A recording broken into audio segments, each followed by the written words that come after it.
உலகளவில் நிச்சயமற்ற பொருளாதார சூழலை இவ்வாண்டு எதிர்கொள்ள வேண்டிய நிலை இருந்தாலும் அந்த சவாலில் மலேசிய தொழில்துறையைச் சேர்ந்தவர்கள் எதிர்நீச்சல் அடித்து வெற்றி கொள்வதற்காக அரசாங்கமும் தொழில்துறை சார்ந்த தனியார் நிறுவனங்களும் பல்வேறு ஆக்கப்பூர்வ நடவடிக்கைகளை தொடர்ந்து மேற்கொண்டு வருகின்றன.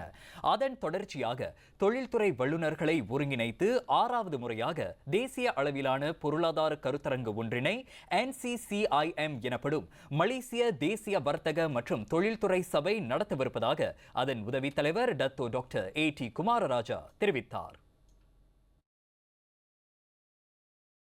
இந்திய வர்த்தகர்கள் கூட இதில் கலந்து கொண்டு மற்ற சமுதாயத்திலிருந்து வரக்கூடிய நல்லா சிறப்பான இருக்கக்கூடிய வர்த்தகர்கள் மூலியமா கூட நம்மளோட பொருளாதார வாய்ப்புகளையும் அவங்க கூட சேர்ந்து சில முயற்சிகள் எடுக்கணுங்கிறது எங்களோட எதிர்பார்ப்பார்.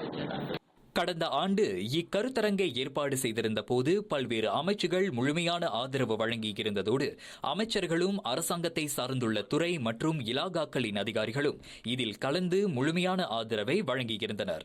உள்நாட்டு தொழில்துறையாளர்களின் எதிர்காலத்தை கருத்தில் கொண்டு இவ்வாண்டும் அதே நிலையிலான ஆதரவை தமது தரப்பு எதிர்பார்ப்பதாக டத்தோ AT குமாரராஜா குறிப்பிட்டார்.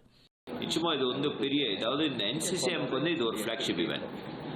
அதனால அதோட நிச்சயமா அது வெற்றிகரமான ஒரு கருத்தரங்கா தான் அமையும்.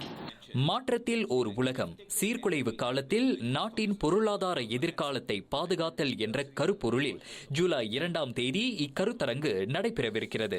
இக்கருத்தரங்கில் கொள்கை வகுப்பாளர்கள், வணிகத் தலைவர்கள், தொழில் முனைவோர் மற்றும் சிந்தனை குழுக்கள் உட்பட மொத்தம் சுமார் 500 பேர் வரை கலந்து கொள்வார்கள் என்று தாம் எதிர்பார்ப்பதாகவும் அவர் தெரிவித்தார்.